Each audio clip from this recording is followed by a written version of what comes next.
मैं गोपाल खेमका की बात करूं या फिर मसरक में जो हत्या हुई, 4 लोगों को तलवार से काट दिया गया, 3-4 लोगों को, कुछ लोग अस्पताल में हैं। किस प्रकार से नीतीश बाबू के शासन में विश्वास कर रहे थे। नीतीश बाबू की क्या पहचान थी 2005 से 2010 में? वो बक्सा नहीं जाएगा। तो आप निकाल के देख लीजिए, किसी की हिम्मत नहीं होती थी। कहीं भी कोई लोग सुरक्षित नहीं, किसी जिले को ले लीजिए, अपराधियों के मन से कानून का डर निकल गया। अपराधियों का जो मनोबल है वो क्यों बढ़ा हुआ है? भाई बता दे, कहीं कोई एक नेता बता दे, एक पुलिस ऑफिसर बता दे कि भाई बिहार में कौन गांव में लोग शराब नहीं पीते। खान पान पर कानून बनाना मुश्किल है, और अगर बना दीजिएगा तो लागू करना और मुश्किल है। अब स्थिति क्या हो गई? अब आपको पुलिस कमिश्नर सिस्टम लागू करना चाहिए। पप्पू यादव भी कहते हैं कि मैं पहले पहुंचा और मेरे पहुंचने के 1.5 या 2 घंटे बाद थाना आती है। 10 से 15 मिनट के अंदर अगर पुलिस नहीं पहुंचती है, इसका मतलब यह है कि आपके पुलिस व्यवस्था में खामी है, या विकवाल जो है खत्म हो गया। नहीं तो अपराधी लोग हिम्मत करता था 2005 से 2010 में, और जब तक उस पर कार्रवाई नहीं हो जाती थी, केस वर्कआउट नहीं हो जाता था, तब तक उनको चैन नहीं रहता था कि अगर हम कोई आपराधी घटना करेंगे तो हम पकड़े जाएंगे, हमको सजा होगी, और तब वो अपराध करने के पहले सोचेंगे कि अगर आपके इलाके में शराब बिकती है तो थानेदार सस्पेंड होगा। बिहार में बहार है, नीतीश कुमार है, ये खबर आपने तो कई अखबारों में देखा होगा और सुना भी होगा। ये ऐसा स्लोगन जो लगातार कई वर्षों से चलता आ रहा है, लेकिन अब बिहार में बहार है, अपराधियों का भंडार है, और प्रशासन जो है वो पानी पी पी कर अपराधियों के पीछे भाग रही है, और अपराधी हाथ नहीं आ रहे हैं। प्रशासन पस्त है, और हमारे साथ जो शख्स हैं वो कभी जदयू के रीढ़ हुआ करते थे। इनका नाम RCP सिंह, मंत्री जिन्होंने संगठन बनाया, संगठन को मजबूत किया, और फिर आज पीके के साथ खड़े हैं, पीके को मजबूत कर रहे हैं। RCP बाबू हमारे साथ हैं, और आज हम इनसे इन 2 मुद्दों पे बात करेंगे। RCP बाबू, आप तो बिहार के ऐसे चर्चित मंत्री हैं जिन्होंने संगठन को मजबूत किया, जेडीयू को जिंदा करने में आपकी भूमिका अहम है, और कई बार कार्यकर्ता भी कहते हैं कि देखिए RCP बाबू थे तो संगठन मजबूत थी। सबसे पहला तो देखिए, नीतीश बाबू जिस चीज के लिए जाने जाते रहे हैं, जब 2005 में इनकी सरकार बनी जी, तो सुशासन बाबू के नाम से प्रसिद्ध हुई। उसके पीछे जो सबसे बड़ा कारण था वो था कि बिहार में बिल्कुल कानून का राज स्थापित हुआ। जी, अपराधी कानून से डरते थे, जी, अपराधियों की हिम्मत नहीं होती थी, और अपराधी बिहार छोड़ के भाग गए थे या जेल के अंदर थे। स्पीडी ट्रायल चलाया गया था, और लाखों लोग इसमें सजा भी पाए थे। आज आप देखिए दिन दहाड़े सा, आप पटना में ही देख लीजिए। मैं गोपाल खेमका की बात करूं या फिर मसरक में जो हत्या हुई, 4 लोगों को तलवार से काट दिया गया, 3-4 लोगों को, कुछ लोग अस्पताल में हैं। देखिए पटना में जो ये हत्या हुई, और ये बहुत दुर्भाग्यपूर्ण घटना है, क्योंकि उनके परिवार में पहले भी ये घटना हो चुकी कुछ वर्षों पूर्व।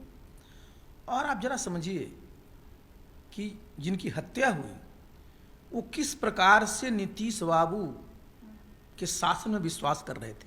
आप इस बात को मैं चर्चा कर रहा हूँ। वो एक बड़े व्यापारी थे, वो अपना शाम में, गोपाल खेमका के बारे में बोल रहा हूँ, कि वो शाम में अपना क्लब में जाकर के अपने दोस्तों के साथ मिलना, बातचीत करना, मनोरंजन करना, और फिर आराम से अपनी गाड़ी को ड्राइव करके घर आना।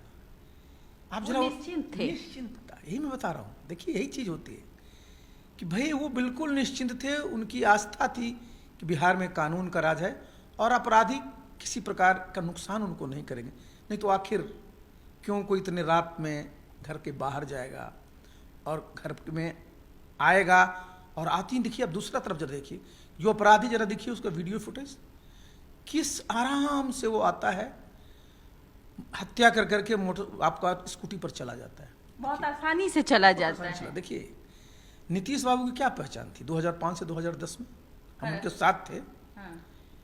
किसी की हिम्मत थी क्या? को बक्सा नहीं पटना जाएगा। में तो आप निकाल के देख लीजिए, किसी की हिम्मत नहीं होती थी। और एक बात जान लीजिए, 2005 में जो थानों की स्थिति थी, जो उनके पास हथियार थे उनकी स्थिति थी, जो उनके पास गाड़ियां थी उनकी स्थिति थी, जितने भी उनके कम्युनिकेशन के माध्यम थे शून्य थे, उतने अच्छे नहीं थे जो आज हैं। आपके पास ज्यादा पुलिस वाले हैं, ज़्यादा अच्छे हथियार हैं, ज़्यादा अच्छी कम्युनिकेशन व्यवस्था है, आखिर फिर क्यों इस प्रकार की व्यवस्था हो गई? आप जरा इस बात को गौर करिए। देखिए, जो एक कानून व्यवस्था होता है ना, इसको समझना बहुत जरूरी है। 2005 से 2010 जी अगर सबसे पूछिएगा एकदम बेंचमार्क है। जी उसके बाद धीरे धीरे धीरे जो है वो ढलान शुरू हुआ है, और अब आज की तारीख में आप समझिए कि इस स्थिति में है कि कहीं भी कोई लोग सुरक्षित नहीं। किसी जिले को ले लीजिए, आपने चर्चा किया भाई 4 लोगों की हत्या कर दी गई, गोली मारी गई, तलवार से काट गया। मतलब क्या है? अपराधियों के मन से कानून का डर निकल गया, और जहां अपराधियों के मन से कानून का निकल जाए डर, तो क्या फिर होगा? देखिए, ये अपराधियों का जो मनोबल है वो क्यों बढ़ा हुआ है? और ये जो घटना घटी, ये 4 लोगों की मैं बात कर रही हूँ, इसमें बालू और दारू का खेल नजर आ रहा है। ये भी बहुत बड़ा मुद्दा है क्या? देखिए, ये बहुत बड़ा मुद्दा है। बिहार में जो अवैध कमाई कहाँ से हो रही है? अवैध कमाई। मैं एक बार नहीं, मैं कई बार बोला हूं, दारू बालू अवैध कमाई। बिल्कुल मैं बता रहा हूं, आ रहा हूं उस पर। तो कैसे नहीं? देखिए मैं बता दूं, 2016 के बाद बिहार में शराबबंदी लागू की गई। जी भाई, उस समय की स्थिति देख लीजिए और आज की स्थिति देख लीजिए। बहुत सारे जो लोग छोटे मोटे अपराध करते थे, जी वो सब लोग अवैध दारू के धंधे में संलिप्त होकर करके पूरी कमाई कर रहे हैं। और ये तो मैं एक बार नहीं कई बार बोला हूं कि भाई बता दें, कहीं कोई एक नेता बता दे, एक पुलिस ऑफिसर बता दे कि भाई बिहार में कौन गांव में लोग शराब नहीं पीते हैं। और एक देखिए, आपने कहा जो मैं चर्चा कर रहा हूं कि 2005-10 में क्यों ऐसा था, अब क्यों नहीं, कारण समझिए। 2005 से 10 के बीच में नीतीश बाबू की प्राथमिकता थी कानून का राज स्थापित करना। 2016 के बाद से उनके दिमाग में आया कि मैं समाज में जो एक कुरीति है, नशाबंदी को दूर कर दूंगा, तो इससे बिहार के लोगों को फायदा होगा।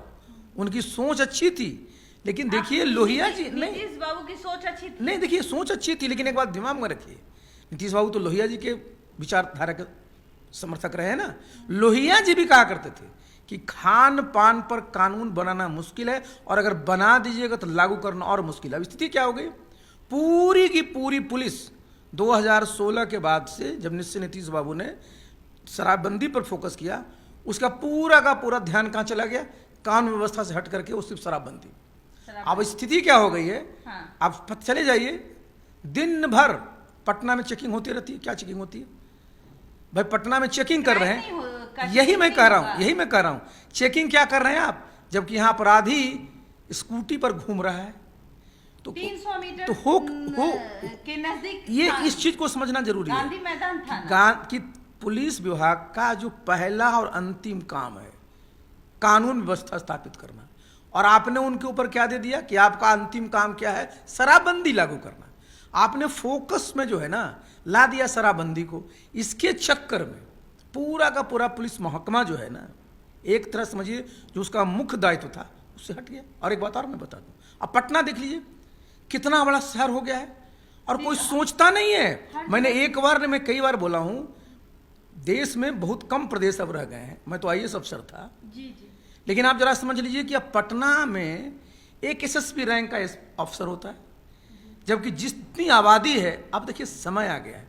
मैं एक बार ने पहले भी बोला हूं कि पटना में अब आपको पुलिस कमिश्नर सिस्टम लागू करना चाहिए। इसलिए मैं बता रहा हूं क्यों।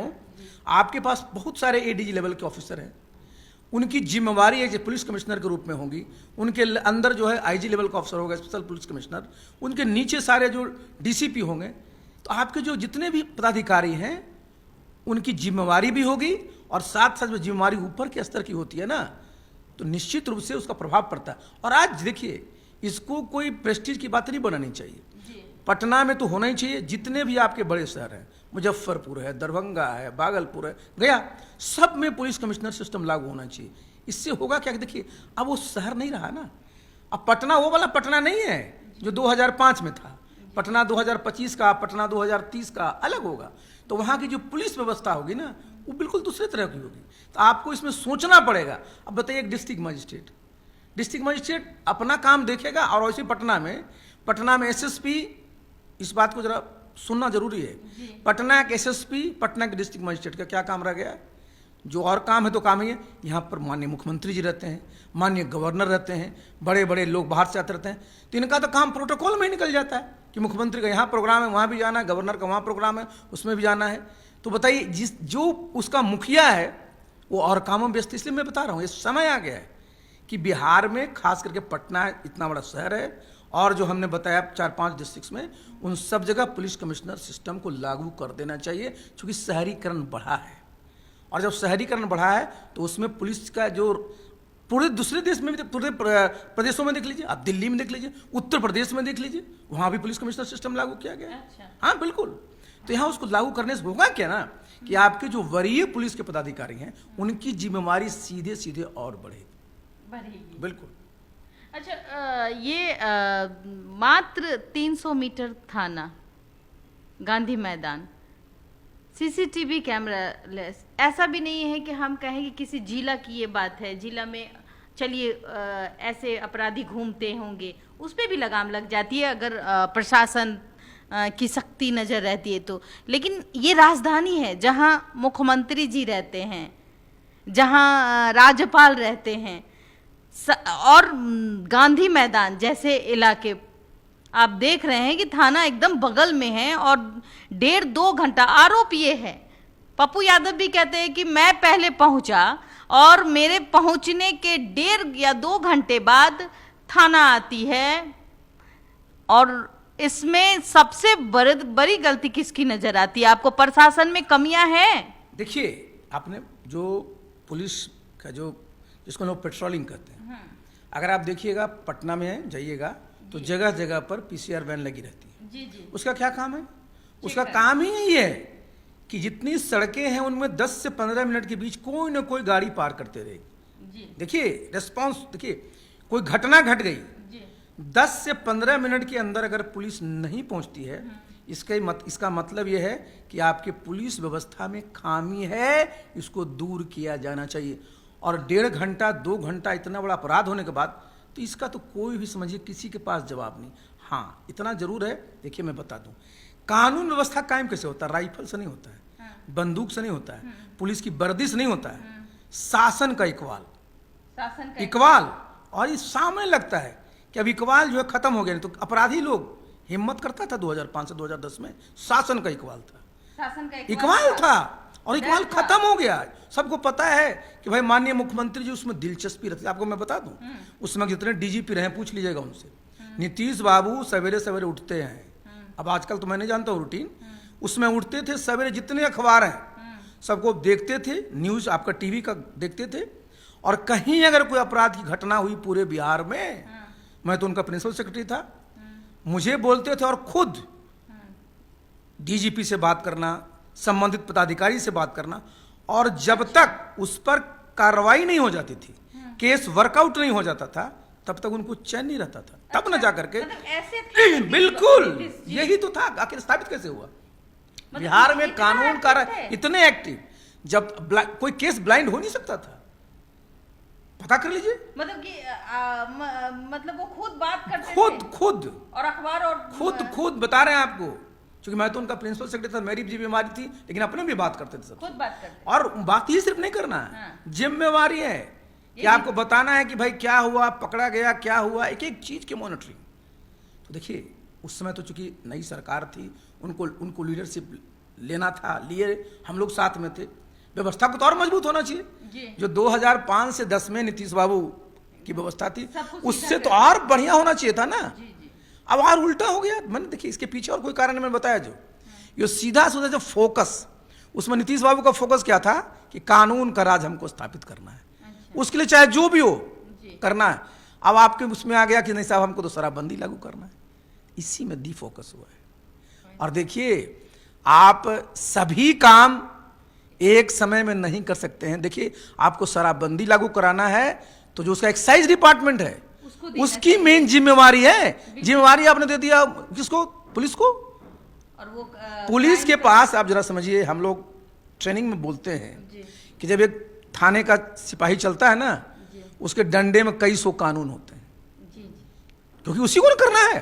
लेकिन सबसे पहला जो चीज है उसका, वो क्या होता है कि भाई अपराधियों के मन में कानून का खौफ होना चाहिए कि अगर हम कोई अपराधी घटना करेंगे तो हम पकड़े जाएंगे, हमको सजा होगी, और तब वो अपराध करने के पहले सोचेगा। और जब उसके मन में हो गया कि अपराध करके भाग गया, कुछ पकड़ेगा नहीं, कुछ होगा नहीं, एक घटना आज इंपॉर्टेंट हो गई, कल दूसरी घटना इंपॉर्टेंट हो जाएगी, 6 महीने में निकल जाऊंगा। तो ये डर खत्म बिल्कुल, हो गया। देखिए मैंने कहा ना कि बेल है तो बेल है, ये देखिए वाली देखिए situation हो। देखिए देखिए एक बात बताइए, जैसे कानून व्यवस्था में कितने लोग हैं भाई, एक तो पूरा का पूरा पुलिस था ही। तो ये तो एक्साइज का मामला था, तो जो ये दारू है तो उनको देना चाहिए। यही मैं कह रहा हूं ना, देखिए समस्या कहां पर होती है, आप सब मर्ज की दवा पुलिस को पकड़ लेते हैं, थाने को दे देते देखिए थाने को, देखिए आप किसी भी चीज में, थाना हो गया। आप जहां देखिए अगर कहीं पर बाढ़ भी आई जी तो फर्स्ट रिस्पॉन्डर तो लोग होते हैं, नेक्स्ट तो थाना ही होता है, जी। तो वहां तक तो समझ में आती है बात। लेकिन जितना भी अलग अलग स्पेशल एक्ट है ना, ये एक्साइज एक्ट अलग से, मैंने बताया ना, इससे स्पेशल एक्ट भरे हुए हैं, इसमें भी तो पदाधिकारी होंगे, भरे हुए हैं, आप उनको मजबूत करते, उनकी जिम्मेवारी होती है, लेकिन सब थाना पर मतलब एक्साइज को कोई वो कानूनी अधिकार नहीं दिया गया है। भाई अधिकार तो है ही ना, लेकिन थाना आपने को दे सारा चीज थाना पर ही फोकस किया कि अगर आपके इलाके में शराब बिकती है तो थानेदार सस्पेंड होगा, आपके इलाके में अगर जहरीली शराब बिकती है तो थानेदार की जिम्मेवारी उसी पर हो गई। अब बालू पे भी हो गई। हाँ, वो तो बालू तो मैं बता रहा हूँ भाई, मैं शराब पर आ रहा हूँ। हाँ। देखिए यहाँ पर मैंने क्या कहा ना कि देखिए चूंकि आपने शराबबंदी कर दी, लेकिन घर घर यहाँ गांव गांव में शराब बिक रहा है, तो पूरा का पूरा देखिए, इस मैंने एक बार नहीं कई बार बोला है कि शराबबंदी से विन विन सिचुएशन होना चाहिए था, लेकिन ये लॉस सिचुएशन है। राज्य सरकार का करीब 30 से 35 हजार करोड़ का नुकसान है, साधारण नहीं है 30 से 35 जी, हजार करोड़। बिल्कुल आप निकाल के देख लीजिए, जब शुरू में आता था 4-5 हजार करोड़ उसमें होता था, उस हिसाब से चलिएगा तो 30 से 35 हजार करोड़ का एक्साइज होता है, उसका पूरा का पूरा नुकसान है आपका। आप कहते हैं कि ठीक है, उस नुकसान का भरपाई हम लोग यहाँ, अगर शराब बंदी हो जाती, पैसे लोगों की बचत होती, तो अच्छा खाना खाते, अच्छा कपड़ा पहनते, तो हमारा टैक्स उसमें से आता। वो तो सोचने की चीज है, लेकिन वो हुआ नहीं ना, और उसका नुकसान हो गया। दूसरा पूरा का पूरा आप देखिए, जो कानून व्यवस्था की जिम्मेवारी थी पुलिस की, वो पुलिस पूरी इसमें इन्वॉल्व हो गई। अच्छा। तो वो भी आपको नुकसान हो रहा है। और साथ ही साथ जो शराब लोग पी रहे थे, शराबियों से पूछिए ना, मैं तो गांव जाता हूं, मिलता है। अच्छा। जो शराब पहले उसको सस्ते में मिलता था, वो ज्यादा पैसे में मिल रहा है। देखिए शराब बंदी जो है ना, ये हो गई आप। एक बार मैं थोड़ी बोला हूं, और मैं थोड़ी बोल रहा हूं, पूरे बिहार में तो एक ही, अच्छा पूछ सरकार ही बता दे कि कितने लोग शराब पीने के बाद मनाने में, शराब रखने के वाले में जेल गए हैं, कई लाख हैं। तो ये तो खुद सिद्ध करता है कि शराबबंदी जो है ना वो कामयाब नहीं हुई है। और कभी भी ऐसे मुद्दे को प्रेस्टीज का मुद्दा नहीं बनाना चाहिए, इसका रिव्यू करना चाहिए, और रिव्यू कर करके आगे के निर्णय लिए जाने चाहिए।